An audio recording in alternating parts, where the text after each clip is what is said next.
everyone, it's Jenny. Welcome back to my channel. And if you're wondering, is she in exactly the same outfit? She couldn't bother to change her top even, or her earrings, or her lipstick to film this video, because she filmed them back to back from the last video. You will be correct! And I haven't even finished my gin. Crazy, I know. But I want to film this book haul because these books, these beautiful books, have just been in a big pile on a chair in the hallway, because I keep thinking I must do a book haul before I put them away, because it'll be a massive pain to get them all back again off the shelves, and I'm finally doing it, so I can actually rearrange my bookshelves. So, in roughly size order, let's get going. The first book is, whoa, so exciting, Black Voices on Britain, edited by Hakeem Addy. I've read this. It was a really interesting anthology that goes through each person chronologically in time, and unsurprisingly, quite a few of them were American people who had been enslaved and escaped. Some of them I knew, like Mary Seacole, who's obviously not American, and some of them I'd never heard of before. My favourite passage was actually William Wells Brown's passage, who was originally born in Kentucky, because he talks about going around London and Britain in general and seeing all the sights and his impression of Westminster Cathedral and the Great Exhibition and the American section of the Great Exhibition, and that was fascinating. So this was a really interesting historical little gem, I think, and I highly recommend. And then we also have Poems for Stillness, because my nana passed away, and what do I do when I feel sad? I go to a bookshop and I buy the books, and I feel like poetry is definitely allowed and encouraged. So I haven't read this yet, but I'm sure I will very soon, and it's always nice to have small pocket poetry books, I think, in your repertoire. And then we also have a book I've also read. This is Women of the Harlem Renaissance, Poems and Stories, edited by Marissa Constantinou, and this was fantastic. There were some beautiful short stories and poems in here, some authors I had not read before, but what really excited me was Nella Larson, who wrote the novella Passing, that I loved a few years ago, has some short stories in here, and I thought she just wrote Passing and another novella, Quicksand, and that was it. So it was really exciting to find 3 short stories in here that I also loved, and it was just nice to have a alternation of poetry and then short stories. It was also a fascinating introduction and talking about how it's important to preserve the women writers, because they were actually published a lot in the magazines of the time, but they're not preserved in most anthologies of black writing from this period. So again, highly recommend. Also, what a beautiful edition. Lovely. And then, talk of beautiful editions. I love clothbound classics, and they have little clothbound classics now. And when I saw it, I thought, oh no, because now I need all of them. But I started with 5. So first I have Lolly Willows by Sylvia Townsend Warner, which I read and was enjoying until the 3rd part went supernatural and a bit weird, and I really wasn't sure about the ending. But there's lots of beautiful pastoral writing, and it's really about a spinster, Lolly, or Laura Willows, and her deciding to move out on her own in the country during the early 20th century. So it's some lovely writing if you like pastoral landscape description.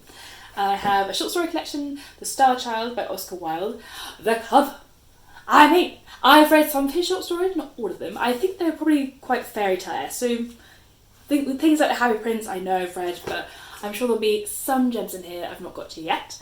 And then Big Blonde by Dorothy Parker. So excited to read this. I have read that short story, but she wrote so many. So again, I know there'll be new ones in here for me.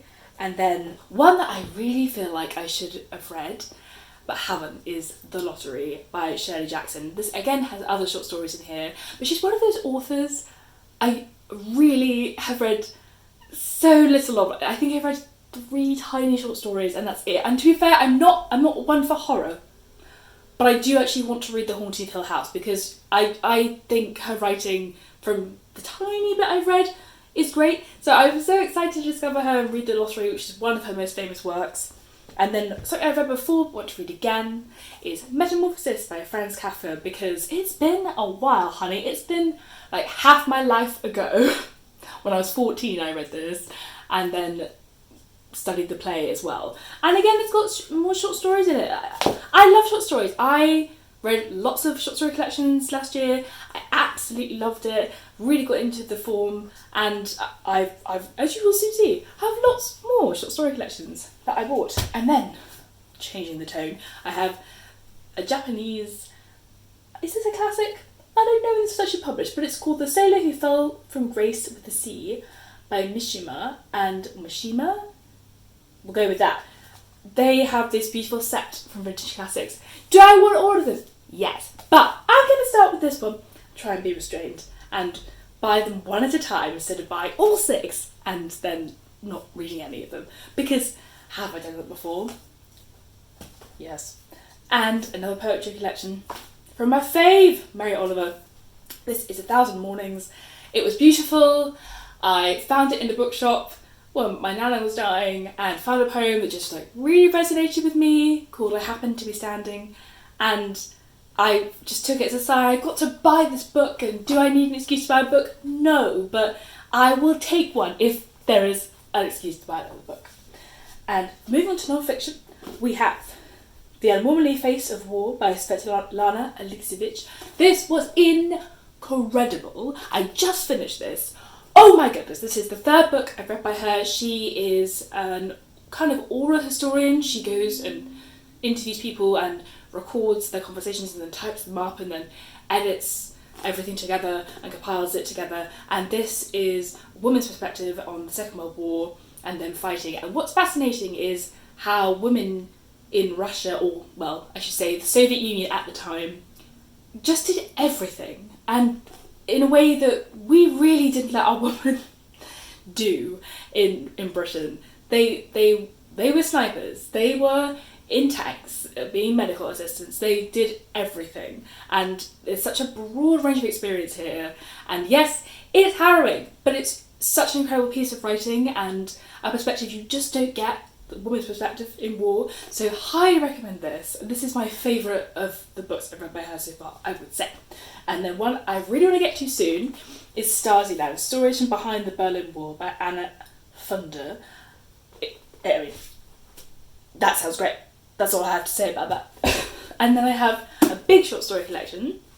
This is the Collected Stories of Grace Paley, who I've never read, but I just picked this up in a bookshop, and I mean, it's a nice cover, and I have some more of these editions, so I like collecting editions, but also it just had a really good opening and a story, and I was sold. So I'm excited to discover a new author, and I got all the stories. So I hope, God, I hope she's good. And then I bought 2 Toni Morrison novels because I wanted to buy Sula and I didn't have Sula, so I just bought these 2 instead.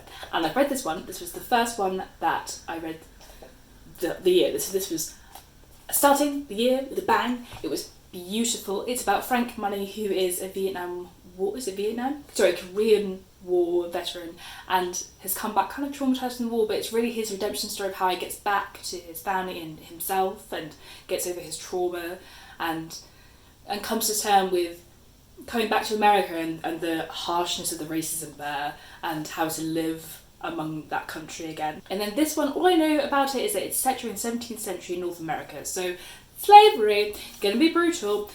I think that's why I wanted to start with this one, because it sounded more hopeful, and it probably is. But I haven't read this one yet, and I'm still excited for it because I want to read all of her novels. So, a great reading start. A great start to the reading year even. Then I have an essay collection, Sister Outsider by Audre Lorde. I loved, here's one I prepared earlier, Zami. I read this a few years ago, and ever since then this has been on my wish list. So I'm so glad to finally have bought it, and it's going to be added to the collection. It has some of her most famous essays that I have read before, like Poetry is Also Luxury and The Master's Tools Will Never Dismantle the Master's House, but I'm excited to revisit them after a few years away and read the whole collection. And moving on to another short story collection. I really didn't realise how many I had until this video, but it's a thing. I could read one a month, probably.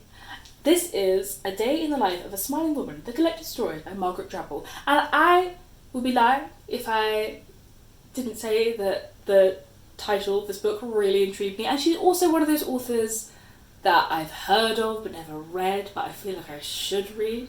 So hopefully she's worth the £10 I paid for this book. But we all see. I know you're all looking at me like, Jenny, you need to be in an emotionally steady place to read this book. But this is Sophie's choice. It is by William Styron. I didn't know that. And I have somehow miraculously managed to avoid spoilers for the film. I've never seen the film, so I don't know who she chooses, but I just know it's a Holocaust book.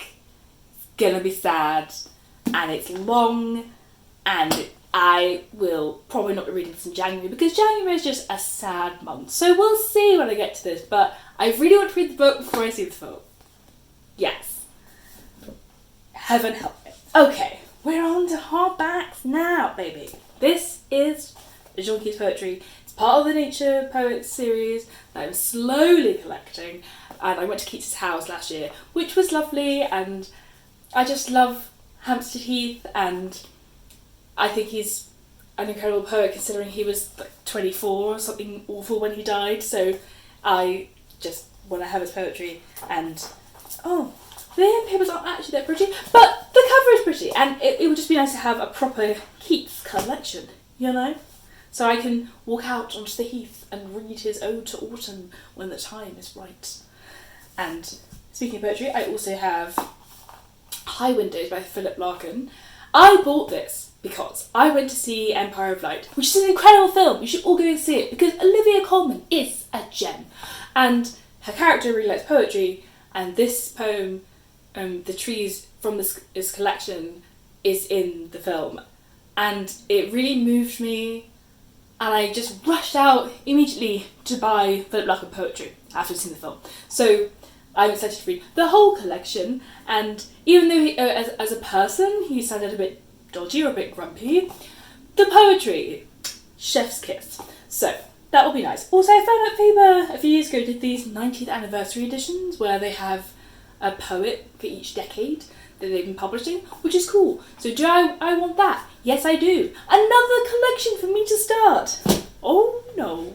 And a different poetry collection. This is The Fire People, a collection of British, Black and Asian poetry edited by Lem Sissay. And I wanted this because it's got current poets in there, and I haven't heard of most of them, which is great. So I'm really hoping to find some new poets that I love, and I can seek out their own collections and just, build my poetry library, because I love classics. We all know that. I love romantic poets. I love Keats and all that shizzle, but it would be really great to have more contemporary poets under my belt. Then I have the first of quite a few art or art-themed books. I have news, but Ruth Millington. I'm so excited for this book, you guys. It is reframing the idea of a muse as not being someone passive, but being someone who's supportive or just has a more active role in the creation of art. And each little chapter has a lovely illustration at the beginning, and I'm just very excited. I feel like I'm going to learn all the interesting facts and anything that makes me think differently about art or women's roles in art. I'm here for it. Then another art book. This is Rec Jericho's Raft and the Art of Being Lost at Sea by Tom de Freston. I did not pronounce that right, and I don't care.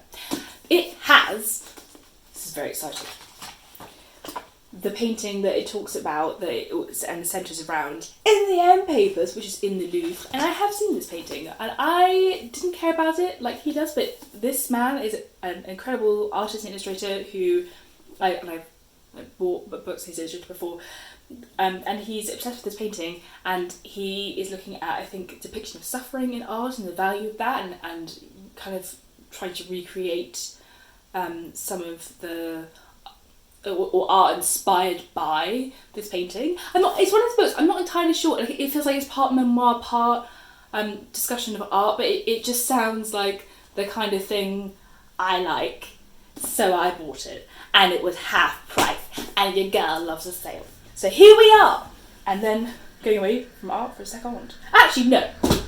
First of all, this is a book he's illustrated with his wife, who wrote the words. I mean, what a team! What a dream team! What a power couple!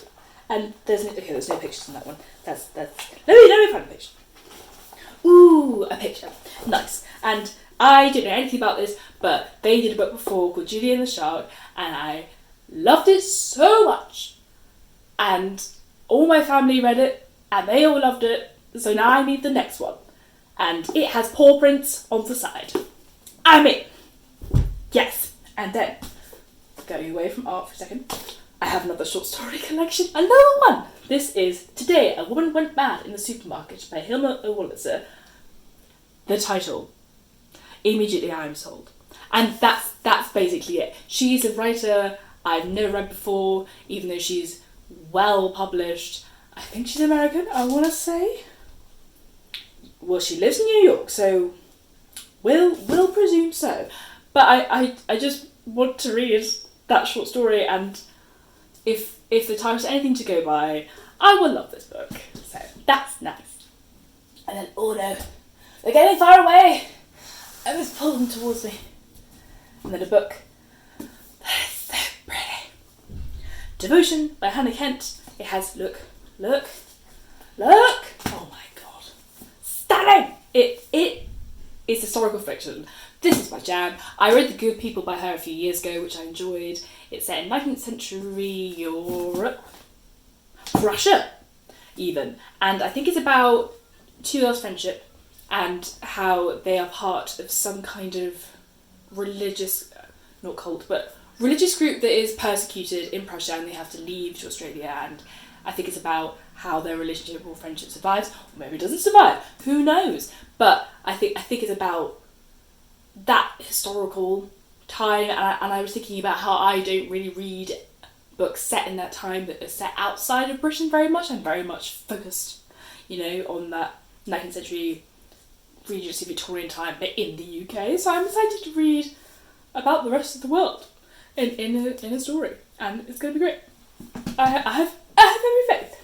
And then it's miraculously the last short story collection. I know you're like, Jenny, another one, because it was also half price. This is Cat Brushing by Jane Campbell. What a cover! Oh, love it. Does it have exciting end papers? No, but that's okay. But this is 13 different women's interior lives in short stories, and I haven't counted, but I'm pretty sure that once again I have predominantly, massively bought books by women again.